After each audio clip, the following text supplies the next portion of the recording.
তিন জায়গায় প্রয়োজনে মিথ্যা বলা যায়। এক নাম্বার, আপনার ওয়াইফকে খুশি করার জন্য, সে একটু এরকম না বলে একটু কৌশল করে বললে খুশি হবে, ওটা বলা যায়। দুই নাম্বার, জীবন মরণের ব্যাপার, জান বাঁচানোর জন্য একটু কৌশল করে ঘুরিয়ে বললেন, এটা জায়েজ। তিন নাম্বার, দুইজন ঝগড়া লাগছে, তাদেরকে মিলিয়ে দেওয়ার জন্য কৌশল করে একটু মিথ্যা বলা, ঘুরিয়ে বলা যায়। দুইজনের মধ্যে দেখলেন যে সম্পর্ক খারাপ, একজনরে বললেন, ভাই সে তো ওই দিন আপনার ব্যাপারে অনেক প্রশংসা। কি আমার ব্যাপারে প্রশংসা? কি বললো? এই বললো আপনি নাকি এই করছেন ওই করছেন, অনেক প্রশংসা। লোকটার মন খুশি হয়ে যাবে তার ব্যাপারে, ঠিক কিনা?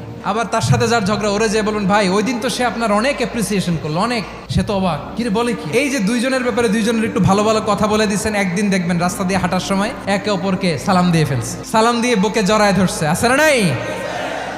আবার মিলমিশ হয়ে গেছে। কিন্তু আমাদের স্বভাব হইলো, দুই প্রতিবেশী যদি একসাথে বসে একসাথে হাঁটে, দূর থেকে দেখলে আমাদের জলে, আছে না নাই? ঘটনা কি? এই দুইটার মধ্যে এত মিল কে? এই দুইটার মধ্যে গিরিঙ্গি লাগানো যায় কিভাবে? আল্লাহর কাছে তওবা করেন, এই মানসিকতার যেন আমরা না হয়, আমরা মিলিয়ে দিব।